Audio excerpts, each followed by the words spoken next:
हाय दोस्तों, मेरा नाम है हेली। मैं हूँ माधवी की सबसे अच्छी दोस्त, बेस्ट फ्रेंड। बेस्ट फ्रेंड कितना अजीब होता है ना। तुम इन करोड़ों की भीड़ में अपनी छोटी सी जिंदगी में कुछ हजारों लोगों से मिलते हो। इन हजारों लोगों में से कुछ 100 लोग तुम्हारी जिंदगी की किताब पर पन्ने बनकर रह जाते हैं, और इन 100 चुनिंदा लोगों में से तुम चुनते हो एक सबसे प्यारा इंसान to call her your best friend. मगर ये क्या झोल है। अगर बेस्ट फ्रेंड तो उसे रोज सुबह कॉलेज के लिए उठाओ, एग्जाम से पहले उसे पूरा सिलेबस पढ़ाओ, किसी से झगड़ के आए तो मन हल्का करो, रोए तो आंसू पोंछो, हंसी तो खुशी मनाओ। उसकी ज़िंदगी के हर एक लम्हे को खूबसूरत बनाना तुम्हारी ज़िंदगी का मकसद सा बन जाता है। क्यों भला? अरे वो तुम्हारी बेस्ट फ्रेंड जो ठहरी। मगर रिश्ते अक्सर प्यार और भरोसे से बने एक नाजुक पुल पर से गुजरते हैं। मैंने और माधवी ने भी अपनी दोस्ती का एक ऐसा ही पुल बनाया। नाके वाले रामू भैया की आइसक्रीम, लेक्चर में पास की गई वो चिट्ठियाँ, रात को चुपके से निकलकर 2 बजे वाली वो लॉन्ग ड्राइव्स, और कभी मौका मिल जाए तो अंकल के फ्रिज से चुराई हुई कड़वी सी बियर जो हम दोनों शेयर किया करते थे। कुछ ऐसे ही हमने हमारे पुल की नींव सींची थी। मगर रिश्ते की सड़क पर नफरत की बारिश का ऐसा कहर बरसा कि रास्ते के बीचों बीच उजड़े हुए कंकड़ दरार छोड़ गए। मुझे आज भी याद है वो दिन जब माधवी ने मुझे देखकर अपनी नजरें फेर ली थी। मैंने सोचा चलो आज फिर देखने मिलेगा माधवी साहिबा का एक और ड्रामा। लेकिन माधवी तो फिर कभी दिखी नहीं। 14 ignored messages, 13 missed calls, 3 accidental meetings पर वो 4 ऑकवर्ड स्माइल्स और 2 झूठ के बाद मेरे दिल की अदालत इस नतीजे पर पहुंची कि कुछ तो गड़बड़ है। ऑर्डर ऑर्डर, माधवी को फ़ोन लगाया जाए।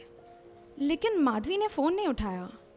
जब उठाया तो ये कहने के लिए कि मेरे पास अभी वक्त नहीं, मैं तुमसे बाद में बात करूँगी। वक्त दोस्तों, वक्त से बड़ा गिरगिट मैंने आज तक नहीं देखा। कभी किसी का अच्छा तो कभी बुरा। वक्त इतनी तेज़ी से रंग बदलता है कि बीते हुए और आने वाले के बीच का फ़र्क परखना मुश्किल हो जाता है। मेरे ख्याल में अगर वक्त को कोई समझ पाया है तो वही जिसका सारा वक्त ख़त्म हो गया हो। खैर, ना कभी माधवी को वक्त मिला और ना मुझे माधवी। मिला तो बस एक जवाब, मुझे अब तुम्हारे साथ वक्त बिताना पसंद नहीं, तुम बदल गई हो। वक्त फिर से मेरी 2 पल की जिंदगी के 4 टुकड़े करने चला आया था। वक्त मेरे अंदर के बदलाव को समझना इतना मुश्किल हो गया था कि माधवी की कही हुई हर बात उस बियर से भी कड़वी लग रही थी। साली गले से उतर ही नहीं रही थी। बस फिर क्या था, रात को आंसू और दिन में दिलासा, यही बन गई थी मेरी जिंदगी। रोज माधवी को अपने नए दोस्तों के साथ वक्त बिताते, हंसते मुस्कुराते देख मेरे मन में तो बस एक ही ख्याल आता था कि कभी मैं भी उसे ऐसे हंसाया करती थी, कभी वो भी मेरे लिए अपना वक्त ज़ाया करती थी। लेकिन दोस्तों, ये इंसान उसूलों का पुतला तो नहीं। इरादे चाहे कितने भी नेक क्यों ना हो, अगर उन्हें जताने का तरीका सही नहीं तो खुदा भी अजान को आदत समझ लेता है।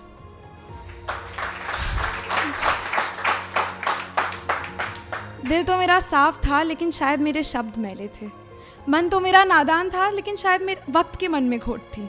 सोचा अच्छा किया बुरा। अरे चोट लगी थी मुझे, खून निकल रहा था। टूटे हुए दोस्ताने की तपती धूप में मेरे वादों का बदन जल रहा था।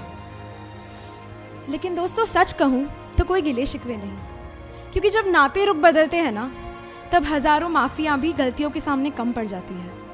और जब इंसान रुख बदलता है तो हज़ारों यादें भी उस बदलाव के सामने कम ही पड़ जाती है। शायद इसीलिए अब मुझे कोई गिले शिकवे नहीं। और वैसे भी वो फ़ोन पर ऐसे ही थोड़ी ना चिल्लाई थी कि मैं होती कौन हूँ। उसी वक्त मुझे एहसास हो गया था कि मैं कोई नहीं होती। उसकी ज़िंदगी में इस वक्त और आने वाले हर वक्त में अब मैं कोई नहीं होती।